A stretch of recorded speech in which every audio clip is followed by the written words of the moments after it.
Let's get one thing straight before we start. Nobility, in most parts of the galaxy, is not a measure of character. It's a measure of how good you are at wearing a fancy coat while other people clean up your mess. Baron Threxus Doran of the vast Dominion was, by every metric that mattered, excellent at wearing coats. He was less excellent at being a father. This is simply a matter of optics, he told the waystation clerk, adjusting said coat while his daughter stood beside him holding a bag that contained everything she owned, which was not much. The child cannot remain in my household during the succession review.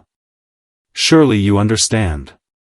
The clerk, a tired human woman who had seen every flavor of terrible parent this backwater trade colony had to offer, did not understand, and said so with her eyebrows.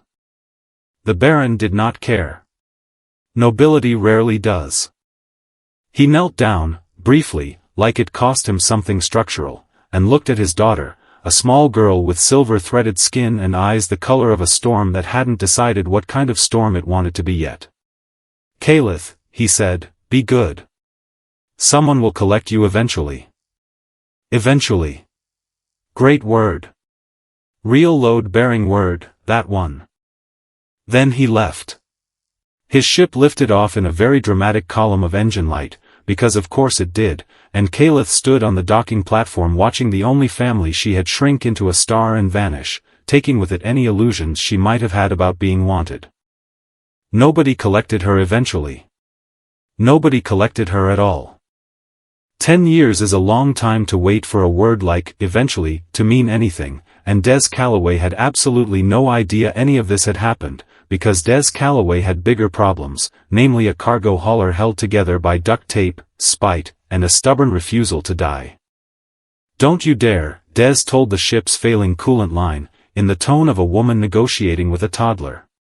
"We are 2 systems from a decent repair yard and I will not be doing this today."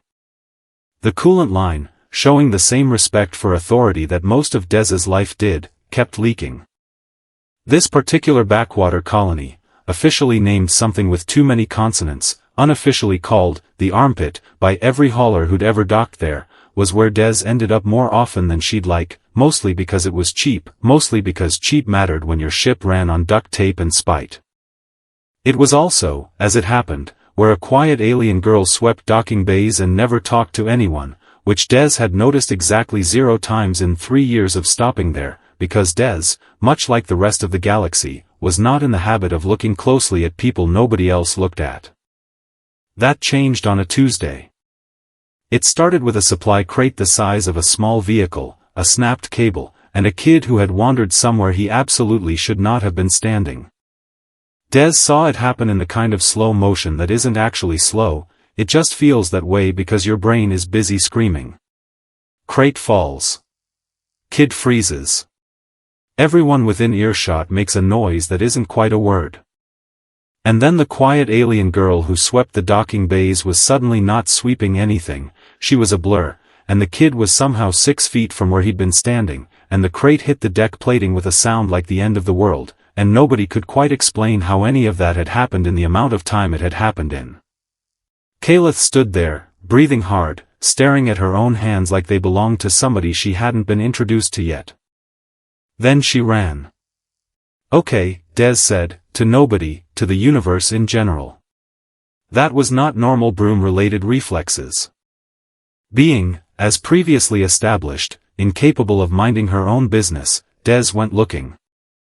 She found the girl in a maintenance alcove 2 decks down, knees pulled to her chest, looking like she was bracing for something. People, in Des's experience, only braced like that when bracing had worked out badly for them before. "Hey," Des said, sliding down the wall to sit a respectful distance away. "So, quick question. Do you always run at Formula 1 speeds, or was that a special occasion?" Calith stared at her with the wariness of someone who'd learned that new people were rarely good news. "You should not be down here." "Yeah, well, you should not have just saved a kid's life and then sprinted off like you robbed a bank. We're both doing things we shouldn't. Small talk's easier when we're even." Silence. Des let it sit. She'd learned that silence, unlike most things in her life, generally didn't need fixing. Eventually, Kalith spoke, quiet and flat, like she'd recited this before, maybe just to herself. I am defective. My abilities do not trigger correctly. This is a known deficiency. Says who? Everyone. Everyone's an idiot, that's kind of a universal constant. Also, pal, you just outran physics to save a stranger's kid. If that's your defect setting, I'd love to see you at full power. Kalith didn't answer, but something in her expression shifted, just slightly, like a door that had been welded shut for a decade, finding out it technically still had hinges. Des, against every ounce of common sense she claimed to have, kept coming back. Turned out the girl had a name, a whole history involving a father with a title and a coat and an eventually that never came, and a life spent being told, by station administrators, by other aliens passing through, occasionally by her own reflection, that she was broken. Unfinished. A rounding error in whatever equation produced a proper Vos Noble. Des found this both infuriating and hilarious, mostly because the more time she spent around Kalith, the more obvious it became that defective was doing a lot of heavy lifting for what was actually just deliberately switched off.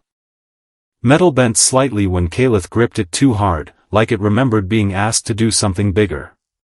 She flinched half a second before danger showed up, consistently, annoyingly accurately. A nasty cut on her hand from a bay accident closed up in about a third the time it should have. You know, Des said one evening, watching this last one happen with the enthusiasm of someone watching a magic trick, back home, we've got a saying.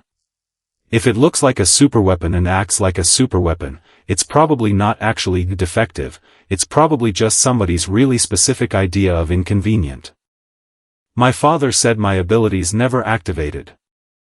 Your father, Des said, with the kind of flat, cheerful venom she usually saved for tax forms, sounds like a man who'd say the sky was orange if it made his life easier. No offense. Okay, some offense. Kalith almost smiled.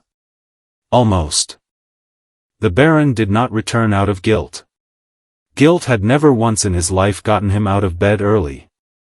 He returned because a Dominion sensor array had flagged an unusual power signature radiating from a backwater trade colony he had, 10 years prior, very deliberately forgotten about, and unusual power signatures had a nasty habit of becoming political liabilities if left unmanaged. Contain it, he told his enforcers, 3 armored Vos with the personality range of vending machines. Quietly. I cannot have the Succession Council asking why my discarded offspring is suddenly registering like a small moon.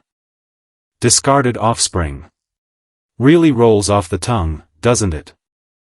They arrived at the docking bay in the kind of formation designed to look impressive to people who'd never seen actual competence.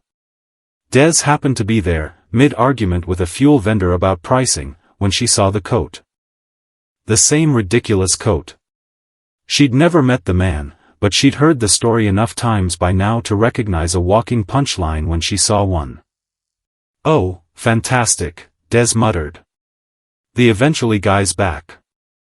The Baron found his daughter exactly where report said she'd be, and looked at her the way a man looks at a stain he'd hoped had faded on its own. Kalith. You've caused quite a disturbance. I saved a child, she said, quiet as ever. You drew attention. Attention is a disturbance, at my level. He gestured, vague and dismissive, the way you'd wave off a mosquito. You'll come with my men. This will be handled discreetly, as it should have been years ago. Handled, Des repeated, stepping into the space between Kalith and the enforcers with the subtlety of a brick through a window. That's a fun word for it. See, where I'm from, handled usually means somebody's about to get screwed over real formally. The Baron looked at her the way nobles look at anything wearing less than 4 layers of ceremonial fabric. This does not concern you, human. Buddy, you abandoned a kid at a bus stop and came back 10 years later because she got too shiny for your career. Everything about this concerns me. Des crossed her arms, unarmed, outmatched, and staying exactly where she was standing. She's not going anywhere with you. The enforcers stepped forward. Des did not step back. This, it turned out, was the important part. Caliph had spent 10 years being told, in every language the galaxy had to offer, that she was a problem to be managed, a defect to be quietly filed away. She had never, not once, watched someone plant themselves between her and danger just because it was the right thing to do, with absolutely nothing to gain from it. Something in her, something that had been locked down since the day a ship left a docking platform without looking back, finally stopped waiting for permission. The air around her changed first, pressure dropping like the whole bay had taken a breath and held it. Then light, silver blue, threading up through her skin like the storm in her eyes had finally decided what kind it was going to be.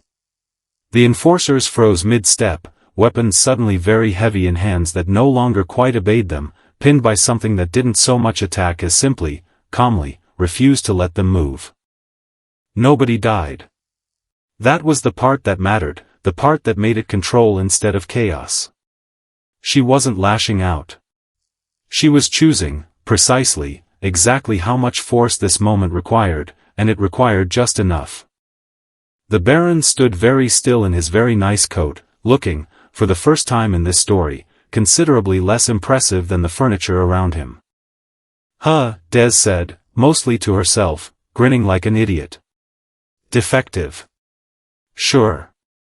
Real broken there, Chief. Caliph, the Baron said, recalibrating fast, the way career politicians always did when the ground shifted under them.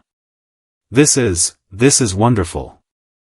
I always believed you had potential. We can discuss your place in the household, properly this time, I can make arrangements. No, Caliph said. Just that. No performance, no shouting, no need to make him feel small, because he'd managed that entirely on his own. You left me on a platform and said someone would collect me eventually, she said. Someone did. It simply wasn't you. I don't require your household. I don't require your name. I required a father, once. I no longer do. The enforcers, released from whatever had been holding them, exchanged the specific look of men calculating how fast their pension survived quitting on the spot.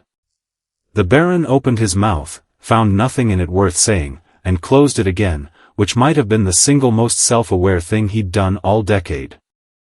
He left the way he'd arrived 10 years earlier, in a hurry, dramatically, without looking back, except this time it read less like abandonment and a lot more like retreat. So, Des said later, back aboard her extremely held-together ship, feet up on a console that had definitely not been rated for feet, defective, huh. I gotta say, for a defect, you handled that whole thing with way more grace than most fully functional people I know.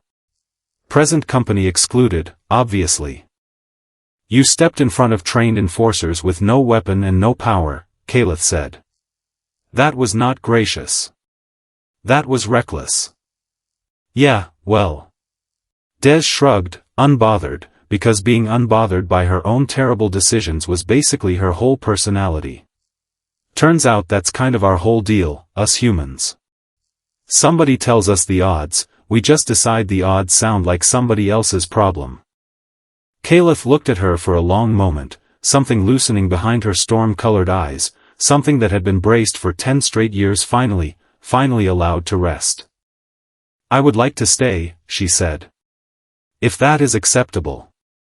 Pal, you just sold 3 armored enforcers and made a Baron reconsider his entire personality in front of a fuel vendor. You can stay as long as you want. Just help me fix the coolant line, because apparently I'm the only one on this ship without secret superpowers, and frankly, at this point, that feels a little unfair.